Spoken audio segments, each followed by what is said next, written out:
Important प्रश्न है। कुछ इसी प्रकार के प्रश्न आपको अभी एग्जाम में पूछे जाते हैं, तो सभी प्रश्न को पहले आप लोग खुद से जरूर सॉल्व करने की कोशिश कीजिएगा और आप लोग हमारे साथ अंत तक बने रहिएगा। सभी प्रश्न को हम लोग एकदम शॉर्ट ट्रिक के साथ सॉल्व करेंगे। तो चलिए हम लोग 1 नंबर क्वेश्चन की ओर चलते हैं।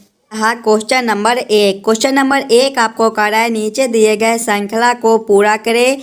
श्रृंखला सीरीज से रिलेटेड प्रश्न आपका एक श्रृंखला सीरीज दिया गया है और यहाँ पर क्वेश्चन मार्क है। इस वाले क्वेश्चन मार्क पे कौन सा संख्या भरा जाएगा ये आप लोगों से पूछ रहा है। जब भी आपको इस प्रकार के श्रृंखला सीरीज से रिलेटेड प्रश्न देखने को मिले तो सबसे पहले आप लोग श्रृंखला को ध्यान से देखिएगा और समझने की कोशिश कीजिएगा। देखिए, पहले आपका 33 लिखा हुआ है, 33 के आगे आपका 28 है, 28 के आगे आपका 24 दिया गया है, 24 के आगे आपका क्वेश्चन मार्क है, क्वेश्चन मार्क के आगे आपका 19 है और इसके आगे आपका 18 दिया गया है। अगर आप लोग श्रृंखला को ध्यान से देखिएगा तो श्रृंखला जो है ये आपके नीचे की ओर घट रहा है, यानी कि सबसे पहले हम लोग अंतर को देखेंगे। 33 से 28 आपका किस प्रकार से लिख रहा है, तो यहाँ पर आपका -5 का अंतर है, 28 से 24 है, -4 का अंतर है, आगे आपका क्वेश्चन मार्क है और इससे आगे देखिएगा तो 19 से 18 है, -1 का अंतर है। देखिएगा -5 -4 यानी कि 1 घटा दिया गया है, तो आगे भी हम लोग 1 घटा देंगे। अगला अंतर जो है वो आपका -3 का हो जाएगा। 24 - 3 आपका 21 होता है, यानी कि यहाँ पर आपका 21 भरा जाएगा। 21 से आगे देखिएगा तो 19 है, यानी कि यहाँ पर आपका -2 है और आगे आपका -1 दिया गया है। 21 आपका ऑप्शन नंबर ए में दिया गया है, जो कि आपके सही उत्तर हो जाएंगे। दोस्तों, इस वाले क्वेश्चन मार्क पे आपका 21 भरा जाएगा। क्लियर है? चलिए अगले प्रश्न की ओर हम लोग चलेंगे, क्वेश्चन नंबर 2 की ओर। ये रहा क्वेश्चन नंबर 2। क्वेश्चन नंबर 2 आपको कह रहा है नीचे दिए गए अक्षर श्रृंखला को पूरा करें। इस बार आपको अक्षर श्रृंखला से रिलेटेड प्रश्न दिया गया है, एक अक्षर श्रृंखला दिया गया है और यहाँ पर क्वेश्चन मार्क है। इस वाले क्वेश्चन मार्क पे कौन सा अक्षर भरा जाएगा ये आप लोगों से पूछ रहा है। ये भी प्रश्न आपके आने वाले आगामी सभी परीक्षाओं के लिए काफ़ी महत्वपूर्ण प्रश्न है। तो सबसे पहले आप लोग अक्षर श्रृंखला को ध्यान से देखिएगा और समझने की कोशिश कीजिएगा आपका किस प्रकार का अक्षर श्रृंखला दिया गया है, इसे हम लोग कैसे जल्द से जल्द सॉल्व कर सकते हैं। देखिए, पहले आपका ए दिया गया है, ए के आगे आपका डी है, डी के आगे आपका जी है, जी के आगे आपका जे है और इसके आगे आपका क्वेश्चन मार्क है। ध्यान से देखिएगा तो आपका ए से डी लिखा हुआ है। ए जो है ये आपके ABCD के क्रमानुसार में पहले नंबर पर होता है और डी चौथे पर, यहाँ पर आपका +3 है। आगे देखिएगा डी से आपका जी है, डी चौथे पर होता है, जी 7वें पर, यहाँ पर भी आपका +3 है। आगे आपका जी से जे दिया गया है, जी आपके 7वें पर होता है, जे 10वें पर, यहाँ पर भी आपका +3 है और आगे आपका क्वेश्चन मार्क है। देखिए +3 +3 +3, तो आगे भी हम लोग +3 करेंगे। जे +3 आपका कौन सा अक्षर हो जाएगा? जे आपके 10वें पर होता है, 10 + 3 13 और 13वें पर आपका एम होता है। एम आपका ऑप्शन नंबर ए में दिया गया है, जो कि आपके सही उत्तर हो जाएंगे। इस वाले क्वेश्चन मार्क पे आपका एम भरा जाएगा। क्लियर है? चलिए अगले प्रश्न की ओर हम लोग चलेंगे, क्वेश्चन नंबर 3 की ओर। ये रहा क्वेश्चन नंबर 3। क्वेश्चन नंबर 3 आपको कह रहा है नीचे दिए गए प्रश्न में संबंधित संख्या को चुनिए।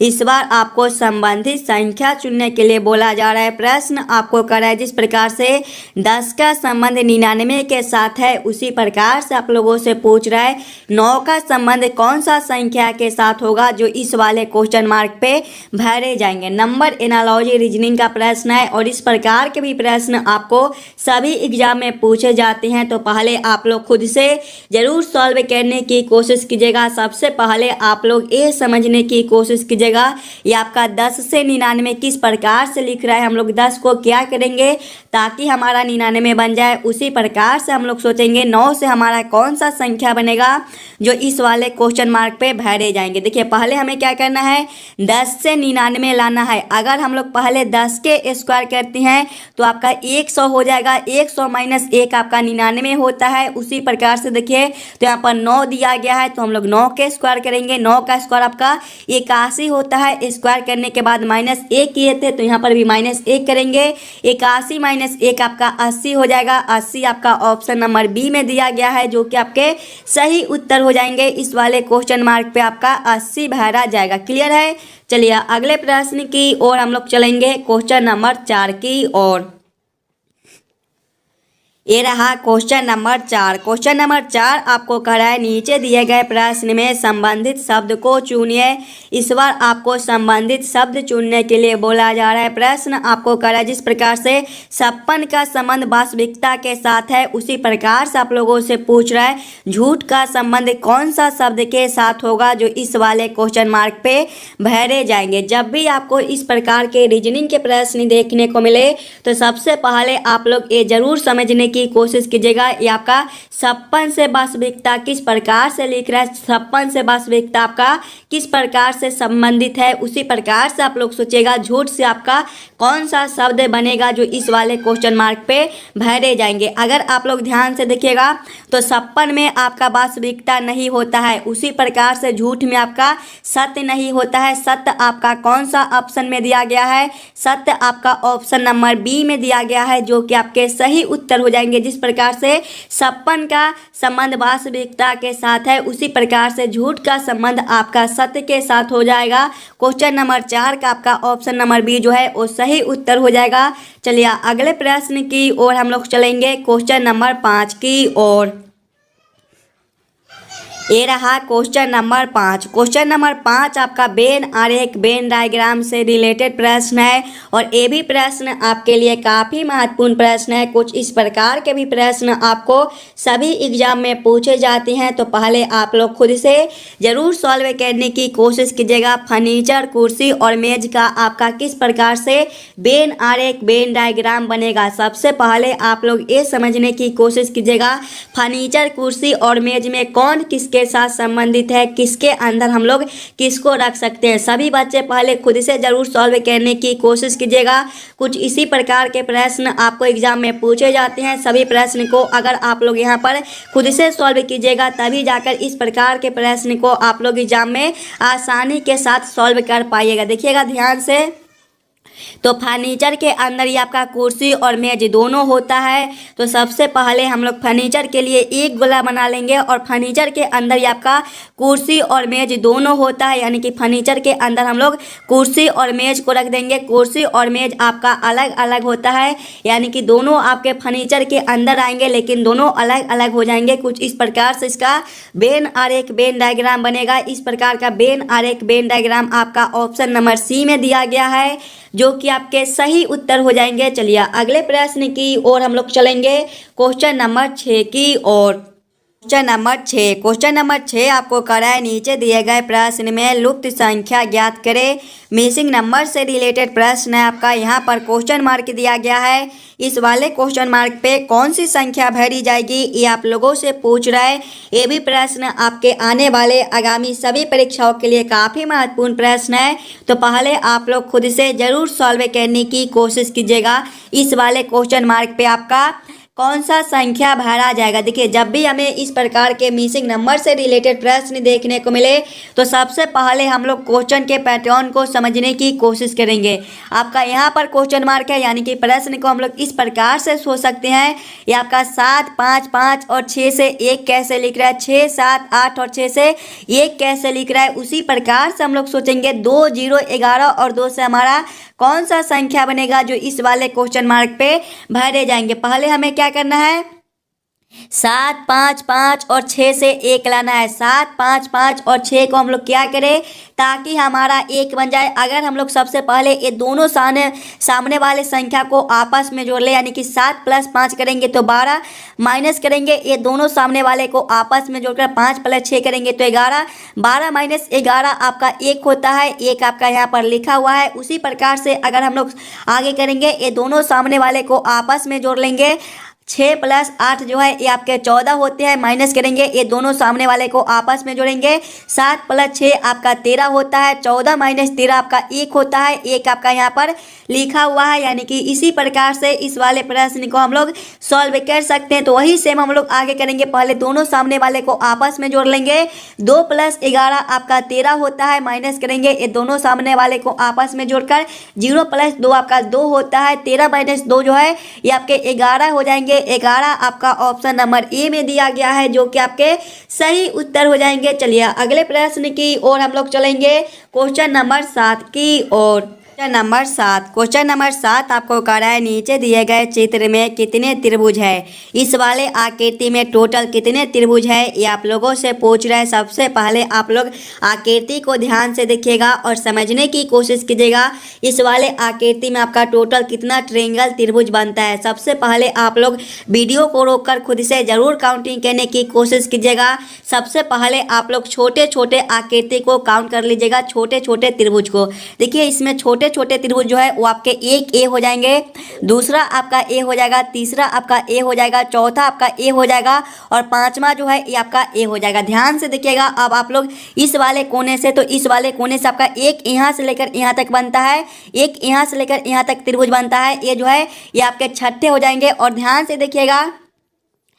देखिएगा, इस वाले कोने से फिर से तो आपका यहाँ से लेकर यहाँ तक भी एक बनता है, ये जो है ये आपके 7 में हो जाएंगे। अब आप लोग इस वाले कोना से देखिएगा, तो इस वाले कोना से आपका एक यहाँ से लेकर यहाँ तक आपका त्रिभुज बनता है, ये जो है ये आपके 8 में हो जाएंगे। और ध्यान से देखिएगा, तो इस वाले कोना से आपका एक और बनता है, ये जो है ये आपके यहाँ से लेकर यहाँ तक एक हो जाएगा, ये जो है ये आपके 9 में हो जाएंगे। और ध्यान से देखिएगा, अब आप लोग इस वाले कोना से, तो इस वाले कोना से भी आपका एक त्रिभुज बनता है, ये जो है ये आपके यहाँ से लेकर यहाँ तक हो जाएगा, ये जो है ये आपके 10 में हो जाएंगे। यानी कि इस वाले आकृति में आपका टोटल 10 त्रिभुज बनता है। 10 आपका ऑप्शन नंबर बी में दिया गया है, जो कि आपके सही उत्तर हो जाएंगे। क्वेश्चन नंबर 7 का आपका ऑप्शन नंबर बी जो है वो आपके सही उत्तर हो जाएंगे। चलिए अगले प्रश्न की ओर हम लोग चलेंगे, क्वेश्चन नंबर 8 की ओर। ये रहा क्वेश्चन नंबर 8। क्वेश्चन नंबर 8 आपको कह रहा है, अगर जोड़ का अर्थ गुना, घटाओ का अर्थ भाग, गुना का अर्थ घटाओ और भाग का अर्थ जोड़, तो 30 भागा 15 घटाओ 5 जोड़ 2 गुना 12 बराबर क्वेश्चन मार्क। इस वाले क्वेश्चन मार्क पे कौन सी संख्या भरी जाएगी ये आप लोगों से पूछ रहा है। ये भी प्रश्न आपके आने वाले आगामी सभी परीक्षाओं के लिए काफ़ी महत्वपूर्ण प्रश्न है। तो पहले आप लोग खुद से जरूर सॉल्व करने की कोशिश कीजिएगा। जब भी आपको इस प्रकार के रीजनिंग के प्रश्न देखने को मिले, तो पहले आप लोग प्रश्न को ध्यान से पढ़िएगा और समझने की कोशिश कीजिएगा प्रश्न आपको क्या कर रहा है, किस प्रकार से इस प्रकार के प्रश्न को हम लोग जल्द से जल्द सॉल्व कर सकते हैं। देखिए प्रश्न आपको कर रहा है कि जोड़ का अर्थ गुना है, यानी कि इस वाले समीकरण में जहाँ पर आपका जोड़ दिया गया है वहाँ पर हम लोग गुना को रखेंगे। घटाव का अर्थ भाग है, यानी कि घटाव के जगह पे हम लोग भाग को रखेंगे। गुना का अर्थ घटाव है, गुना के जगह पे घटाव को रखेंगे। और भाग का अर्थ आपका जोड़ दिया गया है, यानी कि भाग के जगह पे जोड़ को रखकर इस वाले समीकरण को हम लोग हल कर लेंगे। देखिएगा पहले आपका 30 भागा 15 है, भाग का अर्थ आपका क्या है, भाग का अर्थ आपका जोड़ है, तो यहाँ पर आपका जोड़ 15 हो जाएगा। उसके बाद आपका घटाव है, घटाव का अर्थ आपका भाग है, तो यहाँ पर आपके भागा 5 हो जाएंगे। उसके बाद आपका जोड़ है, जोड़ का अर्थ आपका गुना है, तो यहाँ पर आपका गुना 2 हो जाएगा। उसके बाद आपका गुना है, गुना का अर्थ आपका घटाव दिया गया है, तो यहाँ पर आपके घटाव 12 हो जाएंगे। जब इस वाले समीकरण को हम लोग हल करेंगे तो सबसे पहले हम लोग भाग के काम करेंगे, उसके बाद हम लोग गुना के, उसके बाद घटाव के और उसके बाद हम लोग जोड़ के काम करेंगे। देखिएगा 30 जोड़ करेंगे 15 भागा 5 जो है ये आपके 3 हो जाएंगे। 3 गुना 2 करेंगे, माइनस करेंगे 12।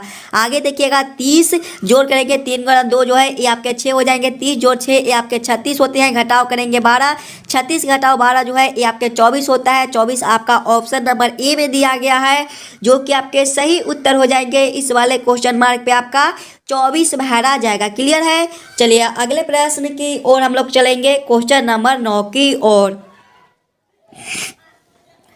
ये रहा क्वेश्चन नंबर 9। क्वेश्चन नंबर 9 आपको कह रहा है नीचे दिए गए प्रश्न में विषम शब्द को पहचान करें। विषम शब्द चुनने के लिए बोला जा रहा है।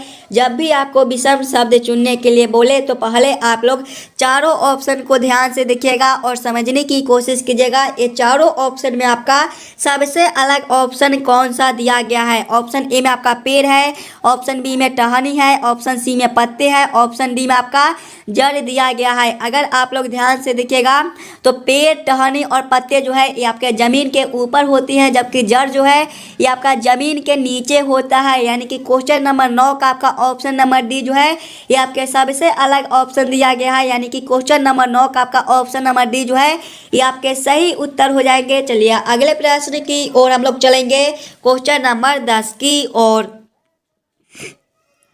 ये रहा क्वेश्चन नंबर 10। क्वेश्चन नंबर 10 आपको कराए नीचे दिए गए निम्नलिखित शब्दों का सही क्रम बताएं।